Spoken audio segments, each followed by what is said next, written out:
алысуды бастаймыз. Ең алдымен бізге жоғары жақтан түзу произвольный сызық сызамыз.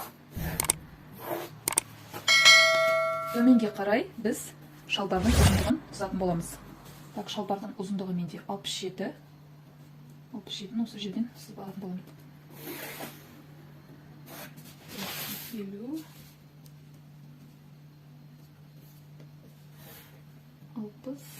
67 плюс 2 сантиметр қайырып төгуге қосасыздар. 67, 68, 69 беремін. Сонда 69 сызамын.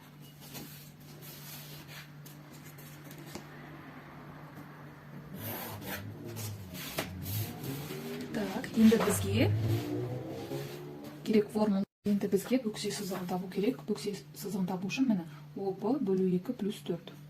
Осы формуланы қолданамыз.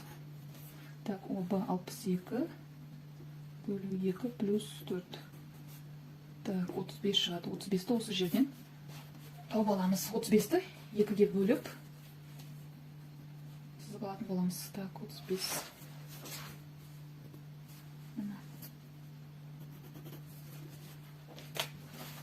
35-ті 2-ге бөлсек 17-де 5.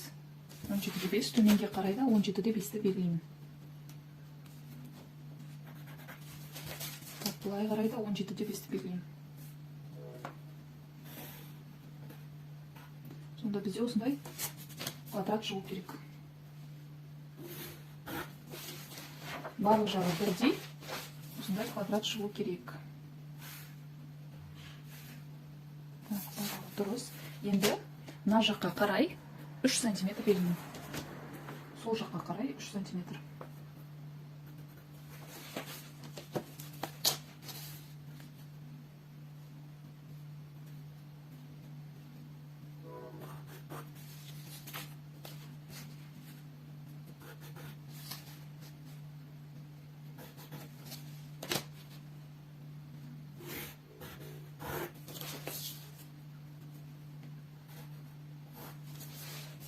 Енді бізге осы сызықтың дәл ортасын тауып алу керек.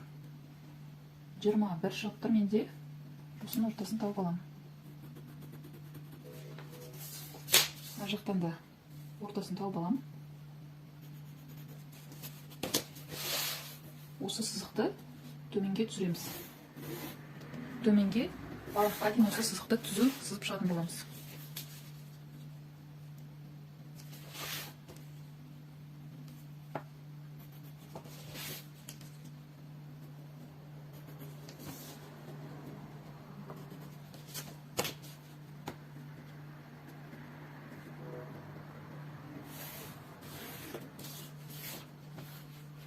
Сызып алдық.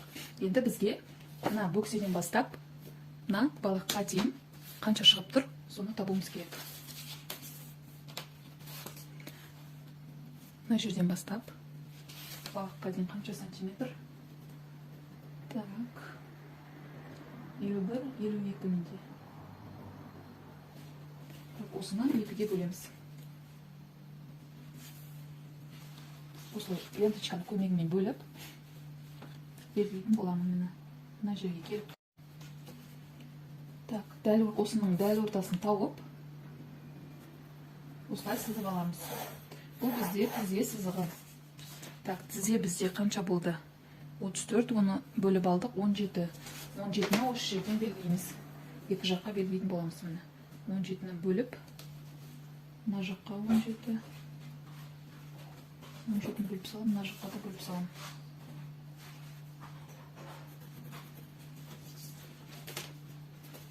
Енді мына бөксемен қосамын, тізені қосамын.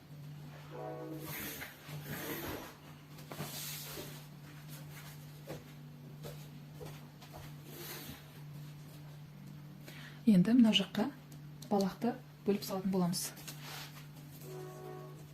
13-те 5-ті бөліп салам. Так, 13-те 5. Мына жаққа 13-те 5-ті бөліп салам осылай. И мына жаққа да, екінші жағына да.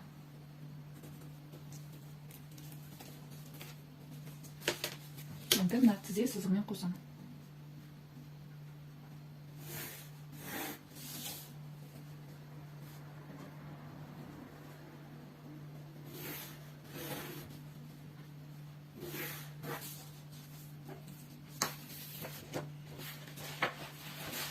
сызып алдық. Енді мына жақтан 4 сантиметр белгілейміз. 4 сантиметр сызып алдым. Бұл бізде гульфик болады. Мына жақта замок орналасады. Мына жақтан 45 градуста 1,5 сантиметр көтереміз. Осы жерді былай доғал етіп сызатын боламыз.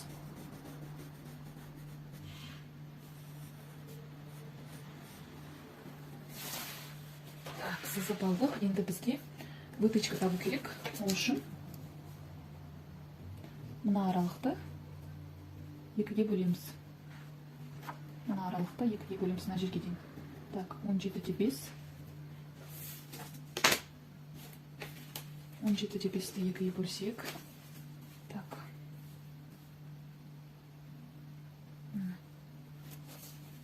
Қай жерге келіп тұр мына? Так, мына жерге келіп тұр. Осы жерден төменге қарай 5 сантиметр түсеміз. 5 сантиметр түстік. Енді мына жаққа 1,5, мына жақ шетіне 1,5 сантиметр береміз. 1,5, 1,5. Бұл бізде выточка болады.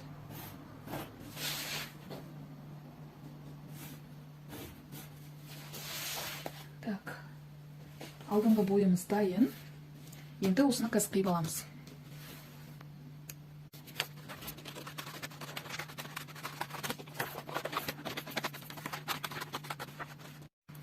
Так, мына жерде мына аралықты ғана былай қиып алып тастайсыздар. Мына бір жерді ғана қиып алып тастайсыздар. Мынау қалу керек бізде.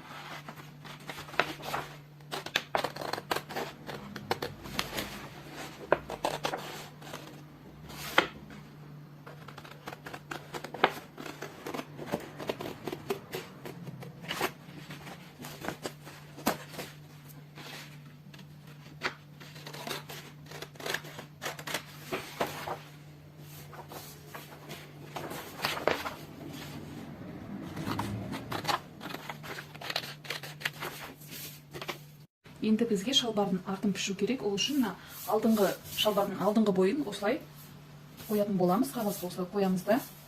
Мына тұстан 2,5 сантиметр белгілейміз.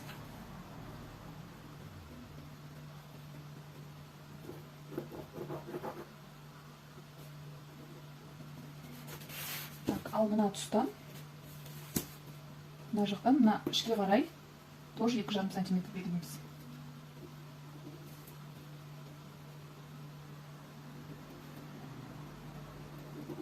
Жоғары қарай 2,5 сантиметр көтереміз.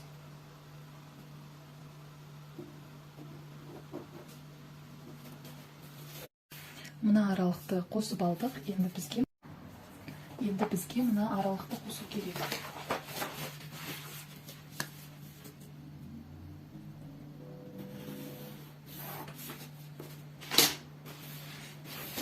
Линейканы қосасыздар да, осы жерді былай кішкене мына жағын доғал етесіздер.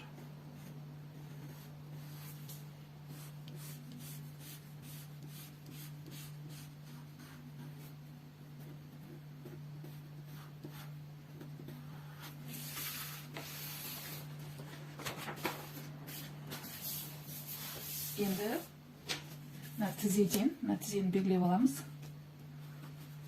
Осы жерден 1 сантиметр береміз. Балаққа дейін 1 сантиметр беріп шығамыз. Екі жағынан.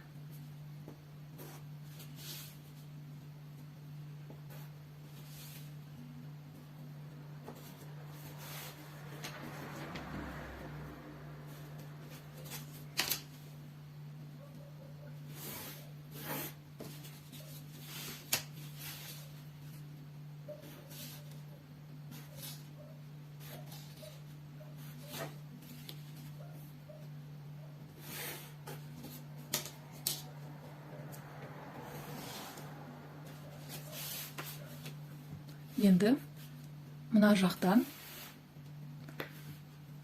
мына бөксенің басталған тұсымен талиядан мына тізеге дейін қосып шығамыз. Линейкамен осылай қосып шығатын боламыз.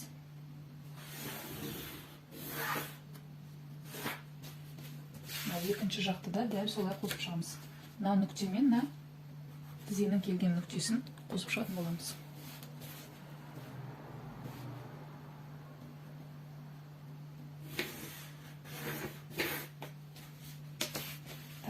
Енді мынаны алып тастасақ та болады.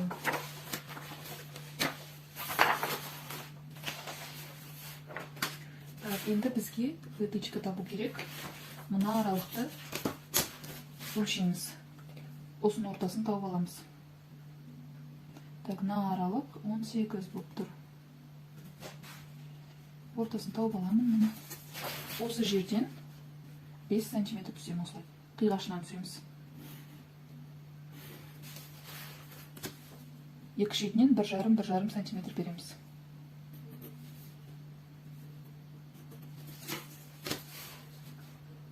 Осыларды қосып аламыз.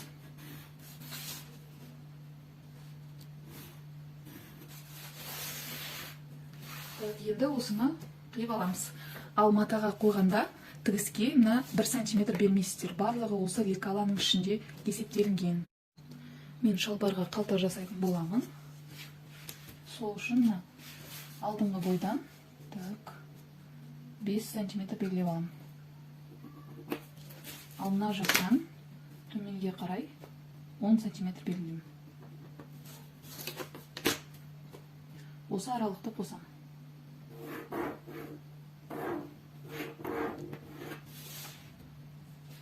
Бұл бізде қалта болады.